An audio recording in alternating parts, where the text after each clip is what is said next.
Hey, what's up folks? It's Smith here playing more Castleburn. Wanted to show you guys a new strategy that I've been using called the Fire and Ice strategy. And it basically consists of a combination of troops and spells, and the troops generally use a lot of ice or fire to kind of slow down, but then burn up your enemies. So that's basically what the strategy is. Now, I typically always start out with this here combo on tier 1, the goblins and the poison. And here, this is going to be an early rush.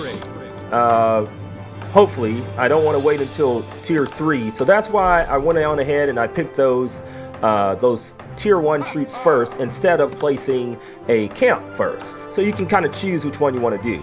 But let's see what's going to go on here. Quickly as possible, I want to go ahead and try to get all of my Mana Sanctum, so I'm not wasting any time. I guess I have a lot of faith in my enemies at this point, because I usually like to keep about 50 to 100 mana in my bank, just in case I get an early rush and I have to put out some goblins. Now I've got Merhem here who does splash damage, so he can typically handle tier 1 troops by himself. Sometimes he'll have to use the poison and things like that.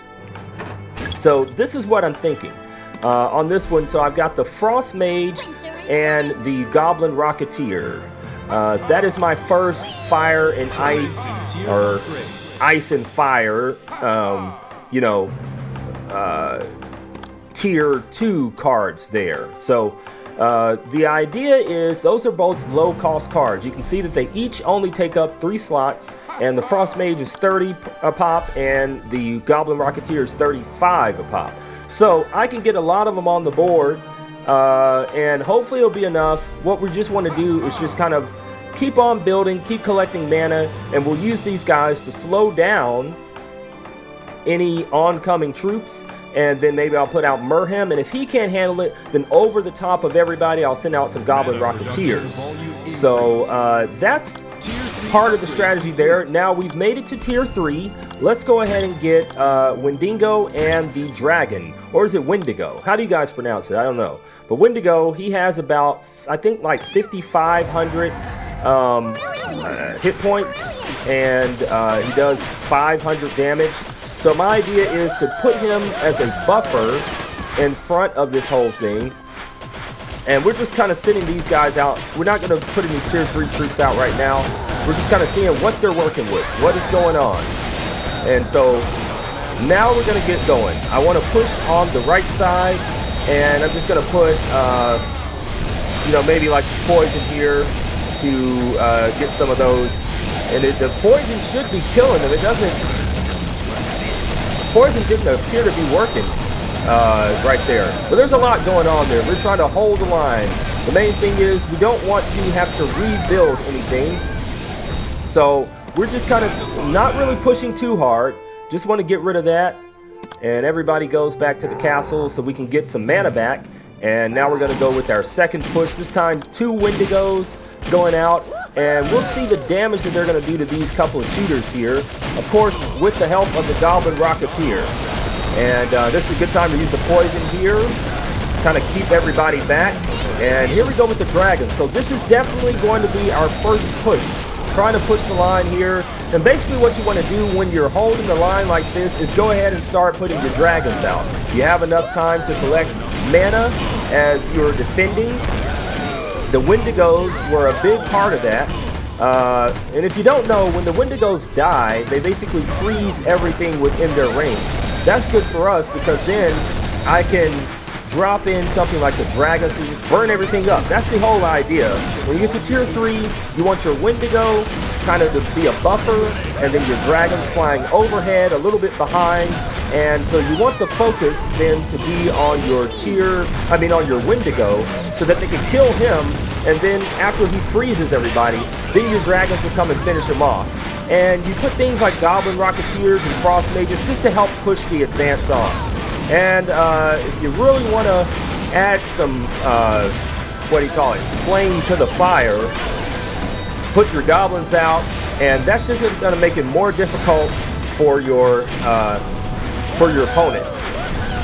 Now what we've got going on here is what you want to see. They're really desperate. They're trying to keep me off of their castle. They're dropping tier 2 troops, just trying their best to hold us off. That's how you know you got them. Fight tier 2 troops with tier 2 troops if you feel like you have an upper hand. Don't spend that extra mana if you don't have to. But it looks like this is about to be over for him. He's a good sport because he didn't quit on us. And we're sending out another wave. This is a good wave here. You got your Goblin Rocketeers adding support. Actually beating the dragon. The dragon's kind of slow. And yeah, so we've got him in a corner here. And all that's left for us to do is just kind of, maybe we're going to wait until castle burning time. He's trying to rebuild the best way he could. That's how you know you've really got him, guys. When they're trying to rebuild. And another thing I do is I put the goblins out and cover them with dragons that we're going to add the fire support that they need. And so the focus will then be on the goblins and not the dragons. So as you can see what's happening right here, the dragons are doing pretty good, except for that one that just died. But here goes another Wendigo. Let's see the Wendigo versus these shooters. Just a couple of hits there. Yeah, so we're at burning time now. We didn't do too much damage on his... Oh, we're doing damage now. That Wendigo is doing damage now. And we've got our poison that is going to make sure there's no problems. Our Wendigo is down, but the Frost Mages. I love the Frost Mages. I love the Frost Mages. They do so much good work. So much good work for the team. Look at them. In the background, not even in the forefront. And that's going to be it for him. So didn't have time there to send a thank you message, but victory. So that's that. Hopefully this will get me on a win streak here. I want to go ahead and do another one. Maybe it can land us on another map, just so we can try it on another map and stuff like that. Let's open this up here. What do we got? Gold, Archer Tower, Rifleman. I might use the Rifleman. I use the gold, I guess. But all right, let's get into another battle here. So that's the fire and ice. We're going to do it again. I think we're going to use the same troops. Yeah, probably the same. The key is you want low-cost tier 2 troops.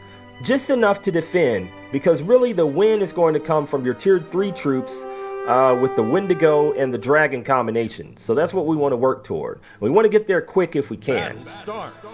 Alright, here we are at this stage here. The name of it escapes me right now, but whenever I can grab a Mana Sanctum, I do it. And you should too. If it's just right there, how could you not? Right? So. Alright, so now we're going to be working toward tier 2 in just a second here. Your card is ready. What is that? I need to look that up afterwards. I don't know what that spell is, but it never seems to do anything. Let's see. It's a spell, the Eye of Insight. Disperses the fog of war and reveals the selected area. If an opponent building was revealed this way, you'll gain intel about their deck. Oh, okay. Well, I guess that's pretty effective, I guess. But we'll see. We'll see. All right. So we're just working up towards our enemy with this one. Want to get all of the Mana Sanctums going and cracking. All right. So this time, well, just like last time, we have the same combo. Now I see that we need to do something about this here. And this is where you send out your goblins. We want to stop stuff like this from happening. Matter of fact, we want to go ahead and stop everything from happening at this point and just start our advance. Advance! Advance! So look at the Frost Mages. They're doing such a great job on the hero. I mean, if you ask me, the Frost Mages are the best card for me, and these stupid Cat Mages are the worst. I will never use the Cat Mage. I mean, and I think it's just because they don't ever work out for me. Whenever I try to use the Cat Mage, it doesn't work out quite as it does with my opponents. and therefore I do not support them. But alright, we need to go ahead and finish this combo, get our dragon and our Wendigo. And so they, oh, well, it's the same thing you've already seen, buddy. Alright, so let's go ahead and give them something new to look at. Okay, how are we gonna do this? So we got the Wendigo. Watch, this is a great opportunity. Not enough mana to put out a bunch of dragons, so we're going to just freeze them all. There they are, they're frozen. This is how it should work, guys. This is how it should work. We got a dragon kind of added a little bit, and let's go. Let's go. This is working, guys. This is working. See, we got the level, the tier 2 cards out, and they're dying now. But the Frost Mage is not dying. Oh, she's dying. Our opponent is dying. They gave up. They gave up. I would too. All right, that's good. I'm hyped. 3-win streak. That was good. You guys go try this. Watch this video over again. Take notes. Fire nice, baby. Fire nice. Thanks for watching. It's been Smith. We'll see you guys next time. Peace out.